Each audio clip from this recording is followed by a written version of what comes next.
Olá pessoal, eu estou aqui no nosso escritório político, no nosso estúdio, para fazer uma conversa com uma pessoa que eu admiro bastante e quero agradecer o Zé Renato, que está aqui com a gente, é professor da UNEMAT também, é um advogado que trabalha com causas eleitorais, um eleitoralista, também, né, Zé Renato? E, bom, eu vou deixar que os próprios Zé Renato se apresentem. E nós estamos hoje aqui para falar sobre um tema que é super importante, que é a situação do Brasil, o impeachment do Bolsonaro, o que significa o impeachment, quais são as condições para um presidente da República ser impeachmentado e por que o Bolsonaro ainda não sofreu impeachment. Um pouco essa reflexão que a gente está se propondo a fazer aqui com o Zé Renato, que inclusive tem uma experiência muito bacana que eu quero que ele conte depois, mas antes, Zé Renato, por favor, se apresente aí para os nossos internautas. Olá, Edna, tudo bem? Pessoal, equipe. Primeiro eu quero agradecer esse convite para participar desse bate-papo aqui com você. Nós somos colegas, né, da Universidade do Estado de Mato Grosso, lá em Cáceres, que a gente se conheceu. Quero me apresentar, eu sou professor da universidade, eu sou egresso da universidade, na primeira turma do Direito da UNEMAT. E assim que me formei, eu comecei a lecionar também, através do teste seletivo, depois pelo concurso público de 2006. E também, concomitante a isso, desde que me formei, passei a exercer a carreira de advogado, né? Então, eu advogo e agora, especificamente, eu estou afastado da sala de aula porque eu estou me dedicando a um doutorado. E o doutorado já é fora do direito, é na linguística, tratando sobre análise do discurso, o que é, assim, para mim, muito enriquecedor. Então é isso, estou aqui nesse bate-papo e aberto a qualquer questionamento aí.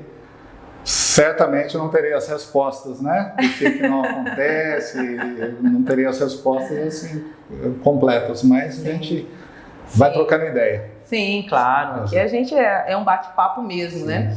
Bom, eu acho que também o curso de Direito tem muita conexão com a linguagem, né? Porque nenhum lugar é mais privilegiado no sentido de produzir narrativas, linguagem e interpretações do que o Direito, né? Então eu acho que, apesar de aparentemente nessa fragmentação que a academia nos coloca, tem tudo a ver a análise de discurso com a atividade jurídica, né? Eu acredito que sim, e é isso até que me atraiu para esse doutorado, né?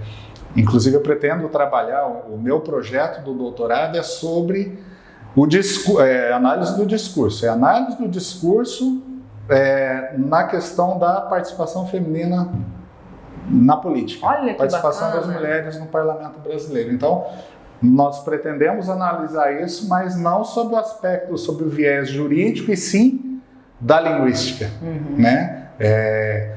Trabalhar ou estudar a produção de sentidos, a legislação que trouxe as chamadas cotas de gênero para a legislação eleitoral brasileira, em que circunstância ela foi produzida, quais os efeitos que ela produz, o que ela diz e o que ela silencia, essa legislação, né?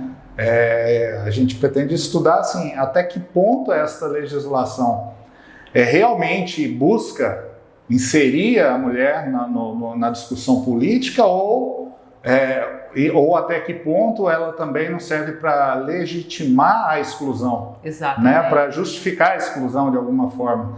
Então é aquilo, trabalhar na análise de produção de sentido, de condições de produção e tal, que é uma matéria da linguística, mas que assim, eu me apaixonei só de começar a conhecer. Eu estou bem no começo do doutorado, mas eu acho que tem tudo a ver com direito também.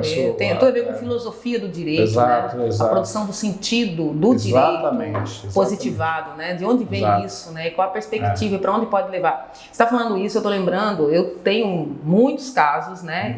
De situações de machismo na minha trajetória política, especialmente agora na Câmara dos Vereadores.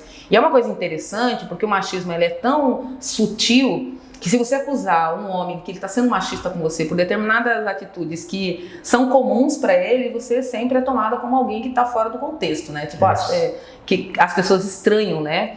E eu tenho me deparado com muitas situações assim, eu acho muito interessante, sempre o machismo é uma coisa que incomoda a gente, nós que somos mulheres, que ocupamos esse espaço, para os homens que são hegemônicos no espaço da política, pode ser que não exista ou não incomode. Obviamente sim, são os privilegiados, os que se apropriam do resultado do machismo, né? Mas é uma constante. Ontem eu estava vendo a senadora Simone Tebet, né, que foi... aquilo foi um caso clássico do machismo, né? Eu sofri isso dias atrás lá na Câmara Municipal. Eu não sei se vocês acompanharam, mas ela foi fazer uma intervenção sobre a questão do relatório do TCU e tinha um servidor do TCU lá como testemunha. E ele, incomodado com as posições da senadora, de repente sacou você está descontrolada ou você tem que reler o relatório. Pior que não era um simples servidor, era o ministro da CGU. Exato, era o ministro da CGU, é verdade, eu tinha me esquecido disso. Então, duas categorias atribuídas às mulheres muito constantemente no espaço da política. Uma, que nós não temos qualidade técnica para poder discutir política ou qualquer assunto da administração pública, que são assuntos majoritariamente de homens. Dois, que nós não temos controle emocional, portanto nós gritamos, nós damos piti, nós precisamos ser controlados, porque nós somos descontroladas. Então, esses dias atrás, na Câmara, uns meses atrás, o vereador propôs uma moção de aplauso à chacina do Rio de Janeiro e eu fiquei muito emputecida com isso e fui fazer umas falas muito veementes e o vereador falou: você já tomou seu Gardenal hoje? Então, esse tipo de situação são situações muito constantes que nós, mulheres, tratamos na política. Então, por falar nisso, vamos entrar no nosso assunto, então, que tem tudo a ver com o seu doutorado, tem tudo a ver com a minha condição, que bom, a Dilma, justamente, você estava falando da sua experiência no movimento Juristas pela Democracia, justamente no momento em que a Dilma estava sofrendo impeachment. Eu me lembro que todos nós ficamos muito angustiados com tudo isso e, obviamente, que o impeachment tem um caráter também de misoginia, de machismo, né? Sim. Conta primeiro como é que foi essa sua história, essa sua experiência de, como advogado, uma pessoa que tem que ter uma postura mais, né, isenta, né, porque afinal de contas você tem clientes de todas as variantes ideológicas, né? Como que foi para você esse momento do impeachment e que te levou a constituir esse coletivo dos Juristas pela Democracia aqui no Mato Grosso, que é um estado que onde a OAB se posicionou em favor do impeachment de forma muito militante, inclusive. Fala um pouco disso. Então, Edna, eu na época do impeachment da Dilma, é uma coisa que hoje ainda reflito muito mais, o caráter de misoginia que estava muito forte. Eu acho que isso é pouco debatido, né? Todas as irregularidades, né? Os aspectos antidemocráticos, né? A não configuração de crime de responsabilidade, aspectos técnicos. Eu acho que até é muito claro hoje, isso é muito debatido. Mas eu vejo pouca gente falar nessa questão da misoginia, porque me parece que isso foi central, né? O processo que ela passou foi marcado pela misoginia, né?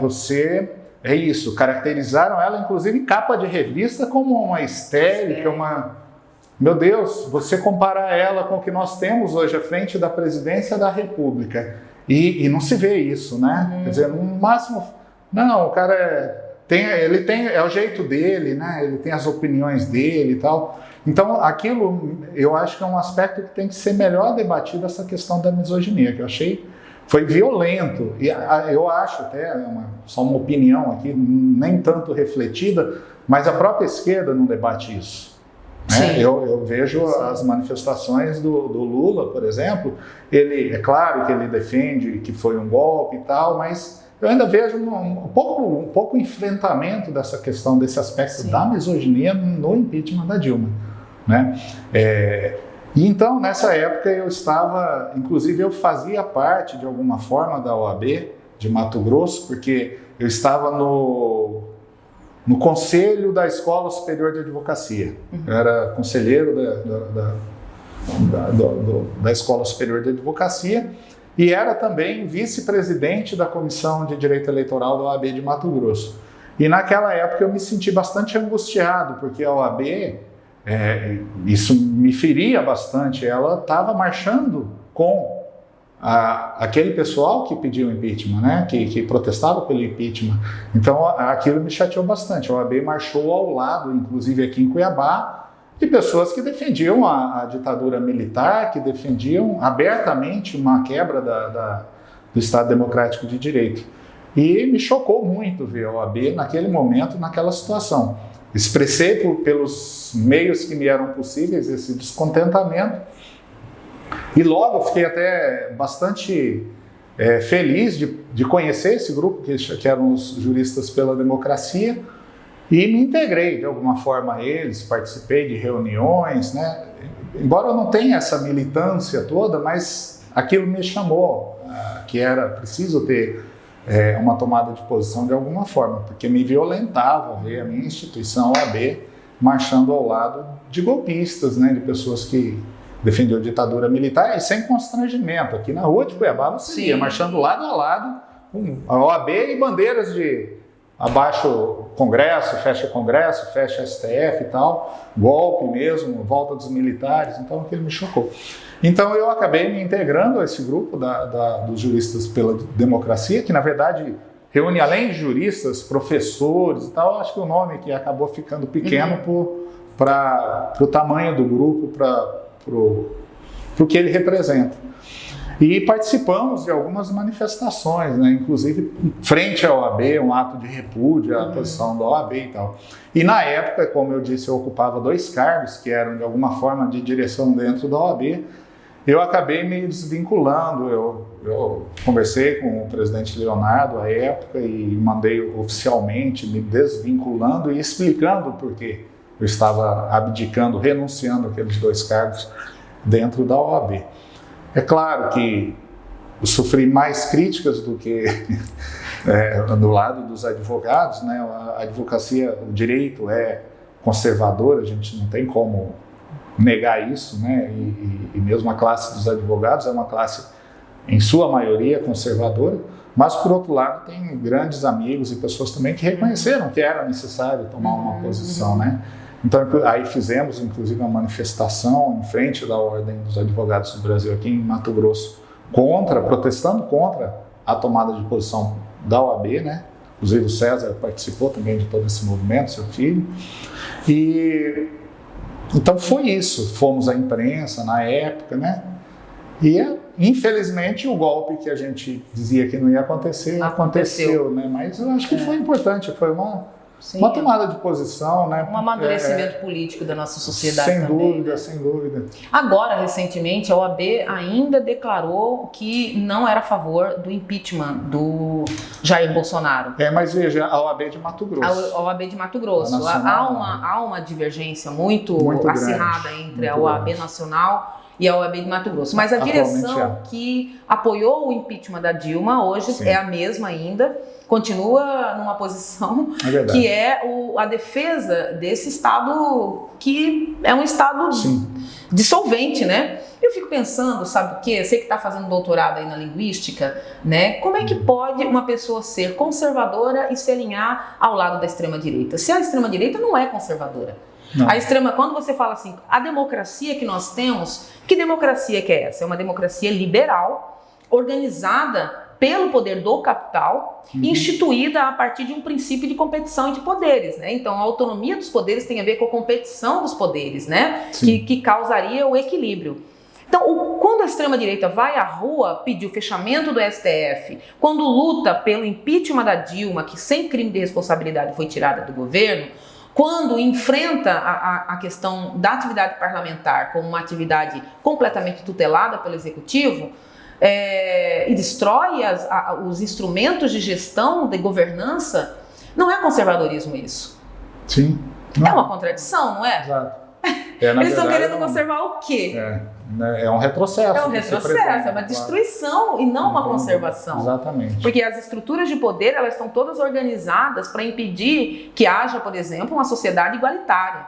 Você tem a própria questão do imposto no Brasil, é um imposto regressivo, onde os pobres pagam mais proporcionalmente que os ricos. O direito à propriedade é uma questão que não não avançou na Constituição e continua sendo um direito de propriedade privada, sem um fim social, né? As instituições que promovem, por exemplo, a questão do acesso à terra não conseguem fazê-lo por conta dos instrumentos legais que não existem claramente para poder fazer a reforma fundiária, por exemplo. Então nós tínhamos uma sociedade extremamente conservadora, uma Constituição que, apesar de ser cidadã, ela, nos seus fundamentos mais importantes, ela é uma Constituição liberal, não é? Liberal. Conservadora. Então, assim, eu fico querendo debater com os extremistas, mas o problema é que eles não têm profundidade para fazer esse debate também. Com extremistas você não consegue conversar, não consegue. Né? Porque eles não conseguem construir um raciocínio lógico, né? Exato. E, aliás, se deparam com raciocínio lógico, tem que combater, tem que sair fora logo com algum meme, com algum xingamento, com alguma coisa, porque não dá debate, né? Porque não cabe a lógica no raciocínio. Não cabe a lógica, exatamente. Então... Eu acho que, como você disse, a Constituição de 88, ela tem uma preocupação social muito grande, né? Porque a gente vinha de um período terrível, então é óbvio que aquilo influenciou na nova Constituição, mas ainda o cerne dela é a história do Brasil, é liberal, sim, né? É da propriedade privada, ela gasta muito artigo ali tratando da propriedade privada, né?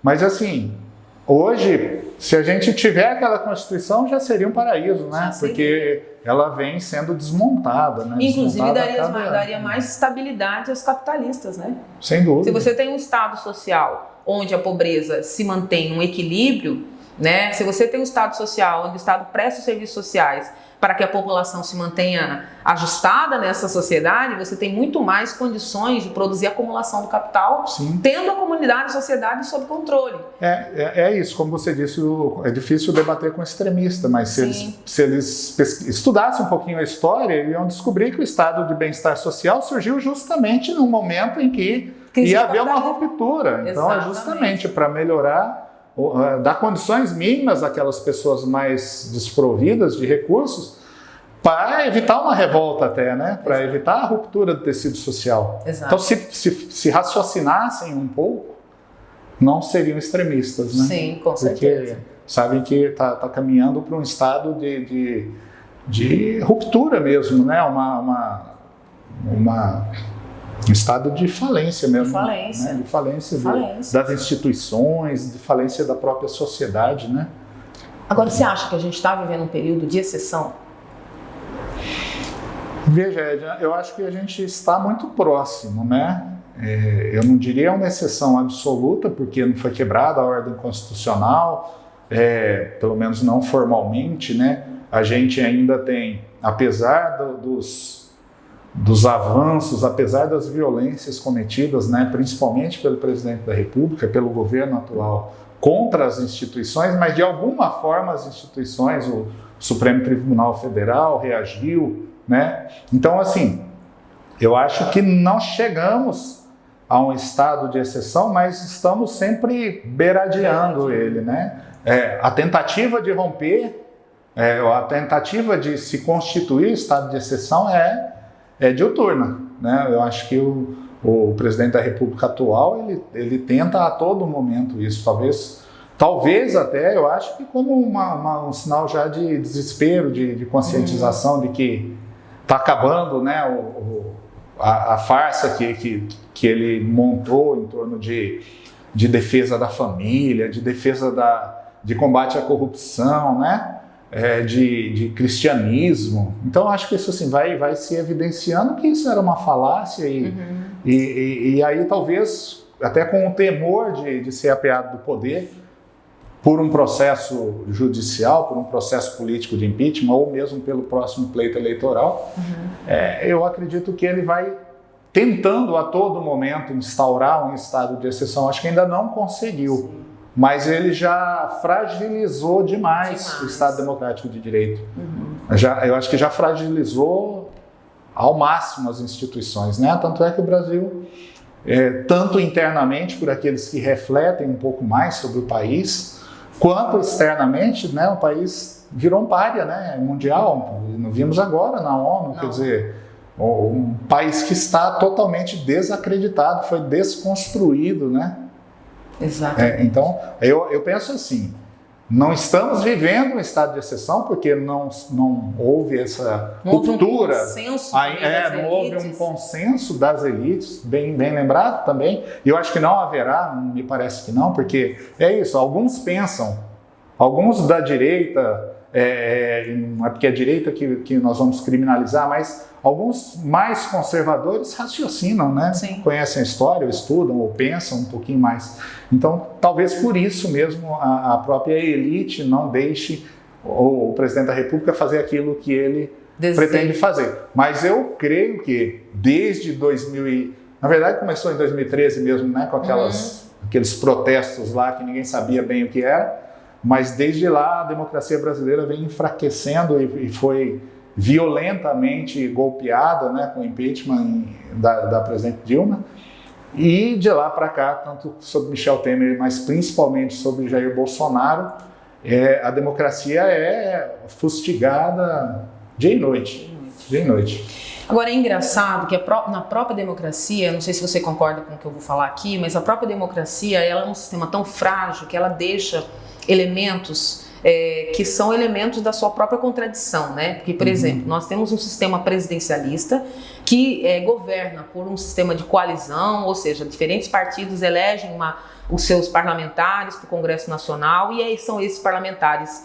no Congresso e no Senado que dão sustentação ao presidente. Obviamente que dificilmente um presidente consegue eleger a maioria da bancada do seu lado, a seu favor, e depois vem todo o processo de negociação para trazer aqueles que eleitoralmente eram adversários para a base do governo. Isso tem um custo institucional, um custo econômico, um custo político bastante alto. No caso dos governos do PT, esse nível de concessões aos chamados aliados para que pudesse ser governável o país por um partido de esquerda, levou à contradição de que do extremo desse sistema de governança por coalizão ao ponto do governo ser derrubado pela maioria, né? Mas então a população brasileira, às vezes como as pessoas não acompanham mesmo a política, não sabe exatamente quando, em que situação um presidente está sujeito a um processo de impeachment.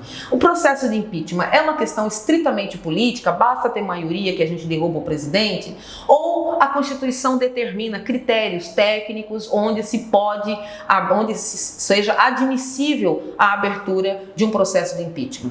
Isso é uma coisa. A outra coisa, são mais de 120 pedidos de impeachment contra Bolsonaro no Congresso Nacional e o presidente da Câmara, o Lira, né, que é aliado do Bolsonaro, se recusa a pautar.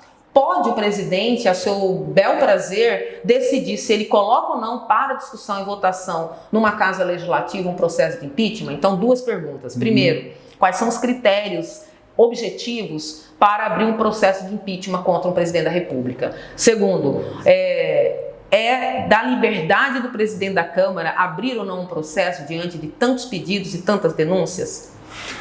Então, os critérios estabelecidos, né? A matriz é sempre a Constituição Federal, mas ela remete, né? Então diz que o presidente da República será julgado pelos crimes de responsabilidade perante o Poder Legislativo e remete a uma legislação. A legislação que a gente tem, a lei, se eu não me engano, 1079, é de 1950.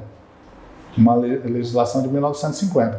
E ela estabelece, essa lei 1079 de 1950, estabelece o que configura crime de responsabilidade do presidente da República, mas se aplica também em capítulos distintos dela a ministros do Supremo Tribunal Federal, ao Procurador-Geral da República, a ministros de Estado. Então essa lei traz uma série de situações, por exemplo, atentar contra a soberania nacional, né? E ela detalha mais ou menos o que seria atentar contra a soberania nacional. Atentar contra a ordem financeira, atentar contra o Estado democrático de direito, atentar contra as instituições do Estado, né? E descumprir ou ofender a legislação orçamentária e tal. Então, na época da Dilma, pegaram politicamente precisavam de um motivo, né? Isso está claro. Então pensaram nessa lei que ela teria atentado contra a ordem financeira, a ordem orçamentária brasileira, ao abrir créditos suplementares sem autorização legislativa, ao atrasar repasses, né, salvo engano, ao Banco do Brasil, do Plano Safra, e então entenderam que esse atraso de repasse é como se fosse um empréstimo que ela teria tomado, se apossado de um dinheiro sem autorização para contrair um empréstimo.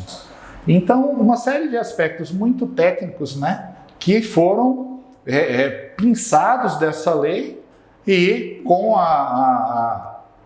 uma construção política se criou um pedido de impeachment e as condições políticas à época se mostravam presentes ou foram construídas, né? Através da grande imprensa, através da própria classe política, e aí eu volto na questão da misoginia, que me parece também que foi um elemento fundamental, construíram as condições para embasar um pedido de impeachment. A lei fala que cabe ao presidente da Câmara dos Deputados deflagrar esse processo. Então, já foi, por exemplo, agora recentemente, no caso do presidente Bolsonaro, que tem mais de 120 pedidos, já foi acionado o Supremo Tribunal Federal, o Supremo disse que é constitucional esse arbítrio, né, essa livre disposição do presidente da Câmara dos Deputados. É uma coisa meio estranha, né, porque você fica realmente ao arbítrio de uma única pessoa e às vezes as barbaridades podem... crimes. Agora, o que a gente tem que ter claro, mas tudo passa pelo legislativo, o crime de responsabilidade ele pode implicar no impeachment, no processo político do impeachment, mas ele pode implicar também num processo exclusivamente judicial perante o Supremo Tribunal Federal, né? Então, se caracteriza um crime comum do presidente da República e ele só não pode ser processado por crimes comuns que tenham sido cometidos antes do mandato. No caso do presidente Bolsonaro, todos eles que são atribuídos a ele, os crimes e os delitos, são na constância do seu mandato, na vigência do seu mandato.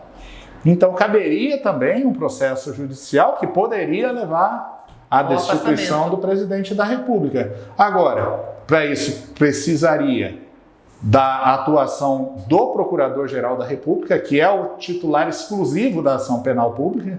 Então, veja, a gente novamente também na mão de uma única pessoa para deflagrar esse processo. Novamente na mão dos interesses políticos, porque a primeira coisa que Bolsonaro fez foi colocar alguém... Foi aparelhar. Exato, aparelhar, colocar o Aras lá como uma pessoa da sua extrema confiança, que obviamente não vai propor nenhuma ação contra o presidente, né? Exato. Então, infelizmente, é o que a gente viu. Né, o Procurador-Geral da República que protege, né? Nós tivemos, eu achei assim, eu nem sou entusiasta daquele Ministério Público acusador radical, como a gente teve até pouco tempo, um Procurador da República ou Ministério Público que queira impedir a administração pública de fazer qualquer coisa, de inviabilizar. E eu falo isso com certo conhecimento de causa porque eu advogo bastante também defendendo gestores públicos, eu advoguei, então eu sei dos arbítrios, das barbaridades mesmo que são cometidas pelo Ministério Público às vezes.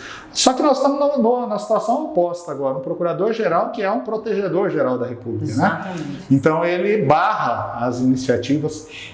Então nós estamos Ele é protegedor-geral do Bolsonaro, não da República. Perfeito, da República ele está acabando com ela. Perfeito, do presidente da República. Ele age como um advogado do presidente da República. Então, nós estamos diante tanto do crime de responsabilidade no aspecto do impeachment na mão de um presidente da Câmara dos Deputados e na questão judicial na mão do Procurador-Geral da República. Agora, não basta o Procurador-Geral da República denunciar. Para ele denunciar, aí precisa, para que ele seja processado, precisa da autorização da Câmara dos Deputados. E nós vimos, né, no caso do Michel Temer, quando as acusações eram graves, né, a ponto de ser denunciado pelo Ministério Público à época, mas acaba que, tendo a maioria no Congresso, consegue abafar também. Eu penso que são aspectos assim, que têm que ser muito bem pensados. Também não pode ser alterada a Constituição nesse ponto tão facilmente, né, por causa de casos específicos. Tem que ser muito sopesado mesmo, porque essas alterações, quando se dão no calor dos acontecimentos, normalmente são para pior. Sim. Então, eu acho que tem que E assim, bem ou mal, isso é uma coisa que a gente tem que aceitar. O que é a Constituição? A Constituição é o que o Supremo Tribunal Federal diz que é hoje. Quem interpreta a Constituição é o Supremo Tribunal Federal. Tem papel para isso. Porque senão vira bagunça. Se cada um, como presidente da República, fala, não, eu não vou cumprir, ou isso, ou não pode obrigar a máscara, ou obrigar a vacinação, atenta contra o direito de ir e vir. Quem é ele para dizer isso? Quem diz isso é o Judiciário. Então, infelizmente, hoje, nós estamos sim presos à vontade do presidente da Câmara em deflagrar um processo de impeachment, mas eu penso que as condições, mesmo que deflagrado, talvez não teriam os votos suficientes, né, para prosseguir. Isso é uma questão desse presidencialismo de coalizão ou de cooptação que acontece agora, né, que um grupo que é o Centrão virou o grande árbitro nacional, né? Sim. Se acontece um impeachment ou se não acontece, anteriores, né? Mas agora oficialmente, né? Agora desabridamente. Então, eu acho que as condições políticas, o processo de impeachment é sobretudo político, sim, né? Agora, tem que ter o elemento jurídico também, que me parece que no caso da presidente Dilma não havia. Me parece agora, sem qualquer partidarismo, né? Mas me parece que agora nós temos os requisitos técnicos jurídicos para a deflagração do processo de impeachment, do crime de responsabilidade, porque a Lei 1079, não vou pegar aqui agora, mas ela, nesse aspecto, diz assim, olha, constitui crime de responsabilidade do presidente da República atentar contra a independência dos poderes ou as demais instituições. Constitui crime de responsabilidade do presidente da República atentar ou se negar a cumprir decisões judiciais. O nosso presidente da República atentou, me parece, contra o Supremo Tribunal Federal de uma forma muito evidente, violenta, né? No dia 7 de setembro. E já vinha fazendo antes. Mas ele disse que ou o Supremo enquadrava um ministro seu, ou ia acontecer o que todo mundo sabia, o que ele não queria, mas ia acontecer. Quer dizer, estava claro ali uma ameaça às instituições. Sim, depois ele disse que não cumpriria uma decisão qualquer que fosse de um determinado ministro do Supremo. Isso, para mim, é atentar contra a autoridade judiciária. Isso está lá, isso tem um inciso de um artigo que eu acho que é difícil escapar dessa configuração. Ao contrário da Dilma, que tiveram que construir uma hermenêutica para poder encaixar uma questão administrativa corriqueira que acontece sempre num crime de responsabilidade. Sim, né? Então, eu acho que essas coisas que a gente tem que avaliar. O sistema político brasileiro tem que ser repensado, Agora, nunca de afogadilho como já querem fazer agora, aprovar um código eleitoral. Eu penso que a legislação eleitoral e propriamente constitucional veio se aprimorando nessa questão eleitoral quando proibiu coligações, né, nas eleições proporcionais. Que já recuou agora no Congresso. Já está recuando. Vamos ver se o Senado vai. Sim. Quando, por exemplo, o Supremo instituiu a verticalização das coligações, que o Congresso derrubou também, à época, em 2006, quer dizer, a legislação, de alguma forma, e a Constituição, quando veio agora em 2017 estabelecer as cláusulas de desempenho, cláusula de barreira para os partidos políticos, que pode até ser criticado em alguns aspectos, mas o fato é que vai tentando, com isso, criar uma consciência partidária, política, né? Uma identidade de partidos. Facilitar para que a população compreenda o que cada partido representa, afinal de contas, né? Eu acho que um grande problema é esse também, sabe, Zé Renato? Eu vejo que as pessoas ficaram tão distantes da política, elas compreendem tão pouco da política, que isso fez surgir também a cooptação da extrema-direita com uma população completamente desinformada sobre como funciona a política. E essa miríade de partidos, de coligações, onde não se respeita nenhum programa, as pessoas não sabem o que os partidos representam, e para boa parte dos políticos, os partidos não passam de uma roupa que se veste conforme a conveniência eleitoral. A gente fala assim, às vezes o cidadão não sabe, nunca leu o estatuto do partido. Eu penso que se você chegar hoje na Assembleia Legislativa, quem sabe lá na Câmara de Vereadores, Edna, são poucos que conhecem o estatuto do seu próprio partido, né? Quer dizer, então migram assim sem o menor pudor, assim, sem a menor consciência do que representa um partido ou outro, né? Isso. Então eu acho que a verticalização das coligações, que é você estabelecer que a coligação no âmbito nacional tem que ser observada também no âmbito estadual e municipal, é importante, porque vai criando uma consciência partidária. Sim, com certeza. Se partidos se coligam lá em cima, significa que, em tese, estão com uma certa identidade ideológica e programática. Então, não pode essa identidade, já que o partido tem caráter nacional, está na Constituição Federal, o partido não pode ter uma outra ideologia aqui embaixo que vai coligar com o partido que é adversário lá em cima. Então, aqui tem claramente uma situação que se tornou pública recentemente, que é o Partido Cidadania, que tem na Câmara 3 vereadores e que nacionalmente discute a oposição ao Bolsonaro, se coloca no enfrentamento com o Bolsonaro, mas aqui o Cidadania organiza atos de fechamento do Congresso Nacional.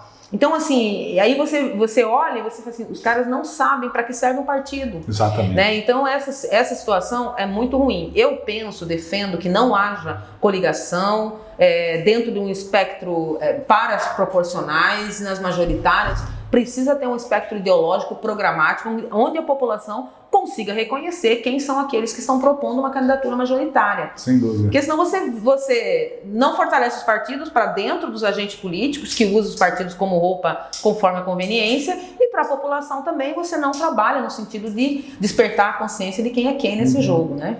Mas eu queria perguntar para você uma coisa, Zé Renato, que também, voltando à questão do impeachment, que é o seguinte: eu acho que a história, ela no Brasil e no mundo, né, ela tem sofrido a velocidade dos meios de comunicação, né? As coisas mudam tão rapidamente que você se assusta, né? Esses dias eu fui na entrega do super pedido de impeachment em Brasília, e lá no ato que houve na Câmara Federal, estavam lá falando no mesmo palco, utilizando dos mesmos argumentos, da mesma posição política, pessoas como a Gleice Hoffmann, que é presidente do meu partido, a Benedita da Silva, a Sônia Guajajara, o pessoal do PSOL, do Movimento Negro, mas estava lá o pessoal do MBL também, os que foram os artífices dos movimentos desde 2013, né, até o golpe da Dilma em 2016. Estavam ali compartilhando da mesma posição. E aí eu vi essa semana que um conjunto de juristas produziu um relatório que entregou para o relator da CPI no Senado, que é o Renan Calheiros, um parecer sobre todos os achados da CPI, né, com todos os relatos, as testemunhas, as provas que foram ofertadas, um relatório de 200 páginas, em que, segundo a matéria que eu li sobre isso, comprovaria que de fato o Bolsonaro infringiu vários itens constitucionais que configurariam um crime de responsabilidade do presidente. Vão desde prevaricação, no caso da Covaxin, de atentado à ordem pública, no caso da convocatória para as pessoas irem para a rua, atentado contra a saúde pública, no caso dele fazer campanha contra as máscaras, contra a vacina, o kit Covid com ivermectina, cloroquina, aquelas bobajadas toda. Então são uma série de questões. E aí, a coisa mais surpreendente, que o artífice desse relatório, o personagem desse relatório, é o mesmo personagem do pedido de impeachment da Dilma, que é o Miguel Reale Júnior, né? Então você vê que as coisas mudam muito rapidamente, as pessoas mudam de posição muito rapidamente. E eu queria perguntar uma coisa para você. Nessa coisa que eclodiu no Brasil, onde o lawfare, né, que é o uso político e sistemático do judiciário, das leis, para perseguição política de algum agente público, no caso o Lula e o próprio PT, né, a justiça foi utilizada, instrumentalizada através da Lava Jato para poder caracterizar uma situação real que não era real, né, de crimes que teriam sido promovidos, praticados por Lula e nunca foram, e agora a gente está vendo aí todas as denúncias caírem por terra. Você acha que nesse período onde o judiciário tem tido um papel tão ativo, né, para o bem e para o mal, né, desde a Lava Jato, que foi um desastre, eu acho que um escândalo de corrupção das instituições jurídicas do país. Mas agora também, o STF tem sido o único poder da República a fazer o enfrentamento de fato às ações golpistas do Bolsonaro. Após esse momento em que Bolsonaro governa o país, isso vai passar, né, gente? Pelo amor de Deus, ninguém suporta mais essa situação no Brasil. Mas após esse momento, você não acha que nós teremos um legado perigoso de ativismo do judiciário? Sim. O que você acha disso? Eu concordo com você. É uma situação que a gente está vivenciando, que começou, como você disse lá atrás, com um empoderamento absurdo, né, de juízes de primeira instância e de Ministério Público, né, num processo que visava evidentemente inviabilizar, né, não só um político, mas um partido político. Inteiro. Se chegou a cogitar da cassação do registro do Partido dos Trabalhadores, né? E o judiciário, sim, eu sou muito crítico ao judiciário no Brasil, até para dizer que não é a primeira vez. O judiciário, historicamente, o judiciário brasileiro tem servido, sim, à manutenção do status quo, né, da manutenção de privilégios, até porque todos nós sabemos que pouca gente é mais privilegiada no Brasil do que os membros do Poder Judiciário, da estrutura judiciária, do Ministério Público, né? Os salários mais altos estão no Judiciário, as benesses, as reformas administrativas sempre preservam o Judiciário, né? Agora os militares também, né? Então eles são preservados de tudo, então esse sistema interessa de alguma forma que seja mantido, né? Porque é uma casta mesmo, é uma casta, é triste, mas é uma casta. Judicial. E o judiciário brasileiro, apesar de ter momentos assim fantásticos, né, de importantes para a preservação da própria democracia, mas foi o mesmo judiciário brasileiro que caçou partido político lá atrás também, né? É o mesmo que presidiu a sessão do impeachment da Dilma sem crime de responsabilidade. Sim, é o mesmo judiciário que declarou vaga a presidência da República com o João Goulart ainda no país. Exatamente. É o mesmo judiciário que caçou o registro do Partido Comunista do Brasil, do PCB, lá década de 40, 50, não me recordo bem, que era o partido mais antigo do país, né? Os mais importantes da história. Então, o judiciário muitas vezes serve a isso, sim. No caso específico do ex-presidente Lula, me parece evidente que a gente chegou num grau de insanidade judicial em que todos os direitos individuais estavam sendo espezinhados, né? Então, como se não fossem direitos fundamentais, o direito à honra, à integridade física, né? Aquelas conduções coercitivas, espetaculosas, né? Espetaculosas, com televisão, com helicóptero filmando antes de qualquer acusação, né? Aquela demonização de uma classe política, né? Para interesse de surgimento de uma outra classe, que é essa que chegou aí, né? Então, eu acho que aquilo foi um absurdo. Tínhamos vozes contrárias dentro do próprio judiciário, particularmente no Supremo Tribunal Federal, mas foi o Supremo que atestou toda aquela barbaridade que aconteceu, eu acho, em 2016 também. E é o mesmo Supremo e veja que, Edna, me volta uma questão aqui, que sempre eu falo isso na questão da misoginia. Eu me recordo muito bem quando a Dilma estava sofrendo o processo de impeachment, que ela ia para o exterior, não me recordo se era na ONU também, e que cogitavam de que ela ia denunciar ao mundo um processo de golpe que estava sofrendo. Tentaram impedi-la de ir. Eu me lembro, dois ministros, o ministro Celso de Mello e o ministro Dias Toffoli, numa coletiva de imprensa, alertando a presidente da República que aquilo não era permitido, que ela poderia sofrer consequências drásticas se ela cogitasse isso no exterior. Quer dizer, uma censura assim, violenta, me pareceu aquilo lá. E agora o presidente pisa na cabeça dos caras, xingam o Supremo, tudo. Você não vê aquilo, cadê aquele espírito de vamos chamar uma coletiva e vamos, não. Aquelas notinhas, né? Aquelas notinhas, aquelas notinhas assim, em cima do muro, cheio de dedos. Você acha que o Supremo está acovardado, como o Lula uma vez falou? Eu não sei. Eu acho que, pelo menos, não sei o Supremo, mas boa parte do Judiciário, sim, e estava engajado num projeto também, né? E agora, voltando a resgatando a sua pergunta, o que vai ser depois disso? Porque nós viemos essa primeira instância, essa coisa muito nas esferas mais baixas do Judiciário, os abusos todos, sendo todos corroborados, né, em segundo grau e até no STJ, no Supremo, nas Cortes Superiores. Tudo em nome eu creio, aí sim talvez uma covardia, né, de medo de enfrentar a classe política, de enfrentar a grande mídia, né, com posições que poderiam ser contestadas, mas embora eram necessárias, porque eram em defesa da democracia. Então nós tivemos aquele passapano para as arbitrariedades das instâncias inferiores. De repente parece que acordaram, né, tudo vai se desmoronando e foi fundamental aquelas revelações lá do Intercept, né? Porque sem aquilo a gente não sabe se a gente teria evoluído para chegar até onde chegou. Então aquilo foi fundamental. Então se viu a grande farsa, o grande mar de corrupção que na verdade era a própria Lava Jato, né? E corrupção da democracia, corrupção econômica também, né? As pessoas se apropriando, enriquecendo com palestras, criando fundos e mordomias e tudo. Então, parece que finalmente o Supremo teve uma posição mais clara agora.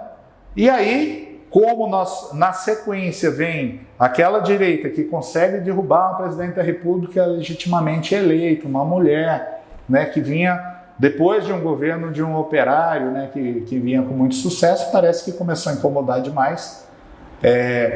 E acabou chegando na contestação das eleições de 2016 até chegar ao impeachment da presidente Dilma. E aí essa caçada, né, que foi uma caçada judicial ao ex-presidente Lula, e com essas revelações do Intercept, eu acho que desmoronaram realmente, e a ponto de o próprio Supremo ter que reconhecer isso. Apesar de ainda alguns ministros manterem aquela posição, né, de lavajatismo.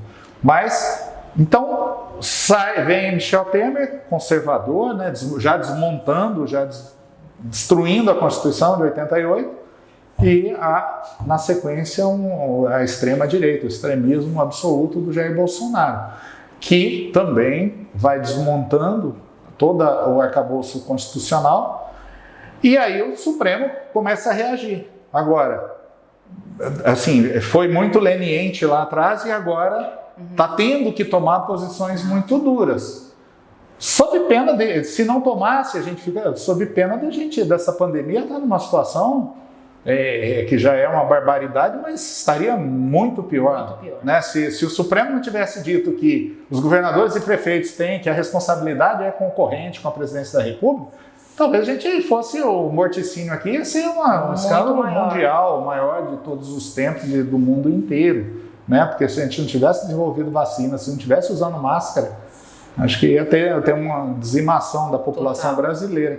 Então foi necessário o Supremo ter atitudes assim, mas essa questão da competência dos estados e municípios está dentro do que diz a Constituição. Sim, não teria como fugir, né? Não teria como fugir. Agora, quando o Judiciário começa a tomar atitudes mais proativas, isso acontece em todas as instâncias, a gente tem que tomar cuidado mesmo, né? Porque às vezes ultrapassa um pouco e é aquela história de saber sopesar bem qual que é o papel de cada instituição, né? O que é do Poder Legislativo, o que é do Judiciário, o que é do Executivo. Então eu acho assim que talvez até como uma reação à intromissão ou às ofensas que vieram do Executivo, ofensas que eu digo não só verbalizadas pelo presidente da República, mas através de atos mesmo, né? de questões indígenas, a questão do armamento, né? Então, ou se tomar uma atitude mais dura, ou talvez a gente estivesse numa situação ainda muito pior. A questão é, Passado isso, restabelecido uma normalidade democrática que todos nós esperamos que venha com a próxima eleição, o judiciário, se ele vai saber se voltar ao seu quadrado, né, se assentar e dar... Eu acho que é isso que o país precisa, né, de ter uma estabilidade. Eu não acredito que nenhum poder recue por ele próprio. Sim. Eu acho que todo limite para um poder é outro poder. Sim. Então, assim, por isso que eu acredito que nas eleições do ano que vem, para além da questão da normalidade, porque a gente não sabe que normalidade vai ser essa também, né? Porque a situação, o Brasil está tão dividido, estamos tão cambaleantes, né, que a gente não sabe como é que a gente vai reconstruir a partir de 2022. Mas daí eu vejo a importância, inclusive, de ampliação do sentido de cidadania no Brasil e que as eleições sejam um momento pedagógico para a população compreender que tudo é política. Inclusive, se as instituições irão ou não funcionar. Né? Você falou de duas pessoas aqui nessa estrutura de poder, que são duas pessoas que agem politicamente. O presidente do Congresso Nacional, que poderia pautar o impeachment e poder regularizar essa situação da democracia, que está sob a beira de um abismo no Brasil, e a outra pessoa é o Aras, né, que é o Procurador-Geral da República, que tem o papel não de defender o presidente, mas de defender a República contra qualquer tipo de ameaça interna, institucional ou não, que possa colocá-la em risco. Então, há uma conversão desses papéis, né, especialmente do Procurador-Geral, num agente político de proteção ao presidente da República. E isso faz com que a gente não avance, né? Agora, sim, essa situação, voltando à questão da pauta sua, como do doutorado, que é discutir a participação das mulheres, né, nesse regime político aí que, entre aspas, trata as mulheres, né, tem uma política afirmativa para a participação das mulheres na política. Você acha que nessa próxima quadra histórica que nós vamos viver, porque eu acho que com as eleições agora a gente vai viver uma espécie de o fim de um ciclo, né? De uma aventura golpista que começou em 2013, passou por 2016 com a retirada da Dilma, depois com o efeito colateral que a direita achava que ia conseguir fazer o presidente da República e teve que engolir o Bolsonaro, né? O Bolsonaro não é o candidato, nunca foi o candidato da direita, depois a direita ainda continua achando que pode administrar esse dom espetacular que o Bolsonaro tem de sair fora de qualquer parâmetro institucional, né, de ser uma pessoa acostumada às sombras da instituição, mas como é que a gente vai superar isso? O que as mulheres, para você, têm a ver com o que a gente poderia esperar no futuro? Eu vou falar mais claramente para você. Eu acho que essa democracia fundada na masculinidade tóxica, né, que é isso que a gente tem na política o tempo inteiro, né, não é à toa que as mulheres, que aumentou a participação das mulheres de 10%, acho que para 15% agora no Congresso Nacional, e nunca se teve tantos casos de violência política contra as mulheres que têm mandato. Ou seja, a presença das mulheres faz com que uma outra contradição gigantesca apareça no campo da política, que é a violência, né? Que antes a gente podia pensar na violência doméstica, que cometia as mulheres pobres, a gente sabe hoje que não são só as mulheres pobres, e que aquelas que conseguem o mandato ainda são vítimas da violência no espaço institucional.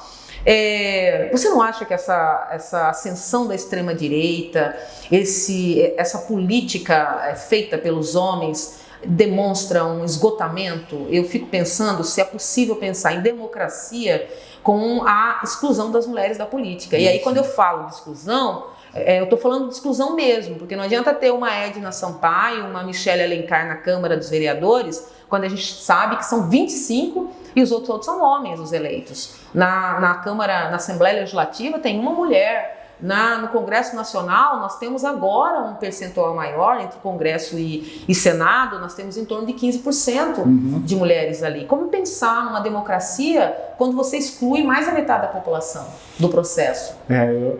Sem dúvida, Edna, eu acho que a gente precisa, de alguma forma, entender que as coisas têm que ser graduais, mas às vezes tem que ter ousadia.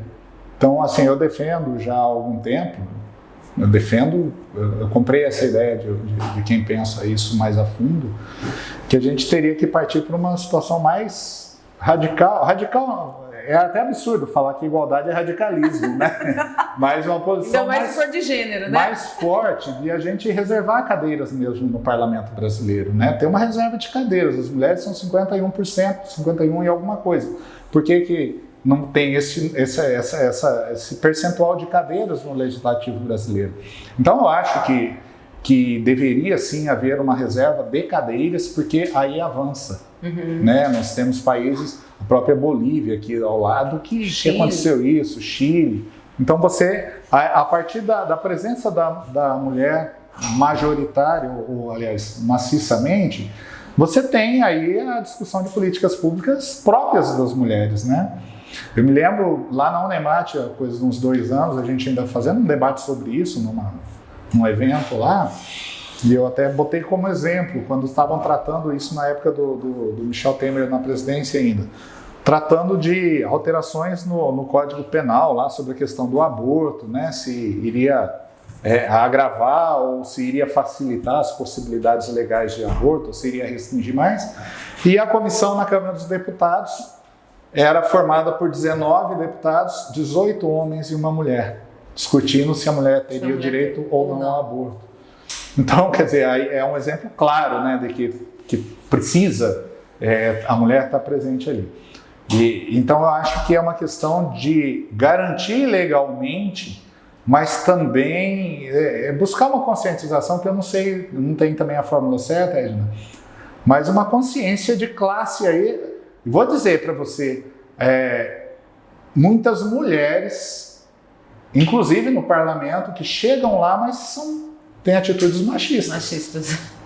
Né? Então, assim, são coisas que as mulheres também, todos nós temos que refletir. Claro que os homens muito mais, mas até as mulheres ainda são marcadas muito, né, em alguns casos, por isso. E aqui me vem um exemplo, eu me lembro que há pouco tempo atrás era uma desembargadora, presidente do Tribunal Regional Eleitoral, e eu lá com uma turma de estudantes da Unemate e tal, e ela foi fazer uso da palavra, ela se colocou contra a cota de gênero. Porque qual que era a lógica dela? Olha, isso aí não adianta criar artificialmente, que aí vai surgir candidatura laranja e tal. As mulheres podem tudo, agora tem que querer também. Então, eu sou presidente aqui do tribunal, sou desembargadora, não entrei por cota. Então, assim, um raciocínio assim, aí é uma mulher, entendeu? Então, senso comum total. Então, assim, as pessoas precisam se conscientizar, né, de que se as mulheres são a maioria da população, por que razão ela não será a maioria, ou pelo menos ter a metade assim como em relação aos negros também, né? Exato. Por que a gente vê tão pouco negro no judiciário, nas universidades e nas esferas de poder? E aí dizer que isso não é racismo? É claro que é racismo. É claro que é uma estrutura racista. Aí a pessoa vai falar assim, não, mas é porque não tem vontade. Ah, não, os negros, eles têm vontade de ir lá pro presídio. Não tem vontade de ser juiz, de ser advogado. Isso é fácil, quando a pessoa fala isso. Não, porque o negro não tem... Ah, então você é racista, porque você está dizendo que o negro... Ui, perdão. Você tá querendo dizer, então, que o negro não tem capacidade para passar num concurso, para chegar numa esfera de poder, porque tem 70% da população é negra, sei lá, e tem lá 1% que conseguiu alçar. Então é óbvio que não é assim. É óbvio que é uma questão de oportunidades que não são iguais, né? Então tudo passa, eu acho que é esse debate entre liberalismo, mas também um liberalismo mais moderno, que privilegia a igualdade de oportunidades, né? Igualdade de oportunidades. Não dá para dizer que um governo é liberal, um governo que queira manter essa estrutura que a gente tem, né? Um governo que é liberal que queira impor uma religião ou que queira estabelecer, sei lá, condutas, que queira estabelecer o que é uma família. Uma família só pode ser um homem, uma mulher e um filho, né? Então, que liberalismo é esse? Exatamente, né? Exatamente. Mas eu acho que é isso, Edna. Eu sou muito... eu estou só começando, é claro, né, nesse estudo, mas me parece que a gente tem que ter, as mulheres ter uma união e a gente conseguir sensibilizar os homens também, da necessidade, da imprescindibilidade das mulheres estarem nos parlamentos, estarem no espaço político, né? Porque não são os homens que vão reconhecer direitos das mulheres. É como você disse, nenhum poder cede ao outro, assim como os homens também, só por eles não vão ceder espaço, né? Exato. Então isso tem que ter essa consciência. É uma luta. Uma luta. É uma luta difícil, é necessária. Sem dúvida. Olha, agora, eu acho que, assim, por que eu estou aqui falando disso também? Eu já orientei monografias, trabalhos de conclusão de curso de alunos que estavam falando sobre isso. Aí eles falam, mas esse não é o seu espaço, você não tem... Seu lugar de fala. Assim quando eu fazer um doutorado pensando em tratar disso, eu, homem, quem é você para falar disso? Eu até reconheço isso, mas só que eu penso assim, poxa, já não é melhor ser eu do que ser já não é algum avanço que um homem esteja pensando nisso também? Com certeza. Eu acho que também tem muito equívoco nessa questão do Sim. lugar de fala, entendeu? Sim. O lugar de fala tem a ver com a sua própria experiência sobre aquilo. Mas não é porque eu sou uma mulher negra e que tenho experiência do corpo negro numa sociedade racista e machista que você, que é um homem branco, não possa falar sobre empatia, solidariedade. Porque é muito bom quando você tem, por exemplo, numa sociedade como essa, uma pessoa como você, que é um advogado, professor, bem-sucedido, falar sobre temas que, a princípio, você não seria obrigado a falar, não precisaria falar. Você é um homem branco, bem-sucedido, vive cercado de alunos, você tem a liberdade de cátedra para ensinar o que você quiser. No entanto, a sua escolha de falar sobre um assunto tão relevante, que é a questão da legislação eleitoral e o que isso significa enquanto produção de espaço, de narrativas políticas sobre a participação da mulher, é uma coisa sensacional. Porque o que eu falar vai ser ouvido de um jeito, o que você falar vai ser ouvido de outro jeito. Talvez o que eu fale não alcance determinadas pessoas que, se você falar, vai alcançar. Então eu acho que quanto mais aliados nós tivermos, porque a ausência da mulher na política e o racismo não é um problema nem só das mulheres e nem dos negros. Primeiro que as mulheres não inventaram o machismo. Ainda que muitas de nós possamos reproduzir o machismo que nós fomos doutrinadas desde muito cedo, sim. O machismo não nos beneficia. Porque toda mulher, independente da classe social, independente da sua condição econômica, da sua capacidade intelectual, ela não vai ser julgada individualmente, ela vai ser julgada enquanto gênero. Então, o primeiro julgamento da mulher será sobre o fato dela ser mulher. É a mesma coisa as pessoas negras. Né? Quando a gente chega com os nossos corpos negros, a primeira ideia subjetivada na cabeça de todo mundo é de que uma pessoa negra é uma pessoa pobre, é uma pessoa marginalizada, é uma pessoa suspeita, é uma pessoa que desenvolveu pouco a sua capacidade intelectual. Então eu fico impressionada, agora menos, né, porque hoje eu sou uma pessoa pública, as pessoas me conhecem, mas no começo, Zé Renato, eu ficava impressionada do julgamento, do olhar que as pessoas faziam, o julgamento no olhar sobre mim. Né? E de como era espantoso para elas quando me ouviam falar. Era como se uma mulher preta, uma mulher que traz as marcas da classe que ela pertence, não pudesse ser alguém que tivesse discurso, tivesse capacidade argumentativa. Isso acontece o tempo inteiro. Então é muito bom quando alguém que está fora desse lugar de fala, que é a nossa experiência própria, possa falar sobre o nosso lugar também, possa falar dessa nossa condição. Eu acredito que sim, e aí tem uma coisa que é um sentimento talvez interno meu, porque isso me constrange, me incomoda, assim, você disse, o machismo não beneficia as mulheres, o racismo não beneficia os brancos. Na verdade, eu acho que nem o machismo nem o racismo não beneficiam nenhum ser humano. Exato. Se a gente raciocinar, né, nenhum cristão. Então, por isso que eu me deparo às vezes com dificuldades, né, no próprio meio que a gente vive, profissional, na própria universidade, né, Edna, assim, não vamos dourar a pílula, né? Vamos ver que na própria universidade, né, nós temos ainda muitos professores, muitos acadêmicos, assim, que ainda não abriram muito a sua cabeça, né, tem gente que consegue passar pela universidade, por um mestrado, por um doutorado e parece que sai igual. Verdade. Assim, isso pelo menos eu penso que eu tenho uma criação mais tradicional, assim, tradicional eu digo em termos de costumes, né, de mais certinho e tal, mas a universidade me ajudou a evoluir, eu Sim, penso. Sim, com certeza. Então, às vezes eu vejo isso. Colegas meus até de mestrado, que eu fiz também na universidade, na Unemat, no Minter, com a Universidade Federal do Pará, vai dizendo, você está... Pô, agora que você saiu do mestrado, você virou isso, aquilo, você está...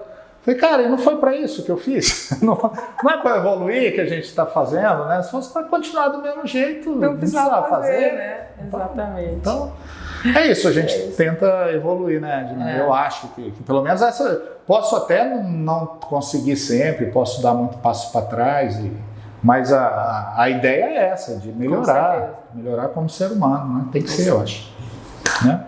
Zé Renato, muito prazer conversar com agradeço, você. Foi uma delícia. Eu podia ficar aqui a tarde inteira trocando ideias com você. Muito obrigado, Edna. Eu também fico feliz de ter sido lembrado por uma vereadora que é uma referência para nós todos aqui, uma professora da universidade, desde Cáceres e aqui em Cuiabá, que a gente se estabeleceu aqui, né? Eu também. E fico feliz de poder ter sido lembrado para um debate desse, para uma conversa dessa. Fico muito satisfeito e estamos, assim, nessa construção, acho que de alguma forma a gente está sempre junto. Com certeza. Muito obrigado. Valeu. Sucesso. Sucesso. É isso, gente. Até a próxima.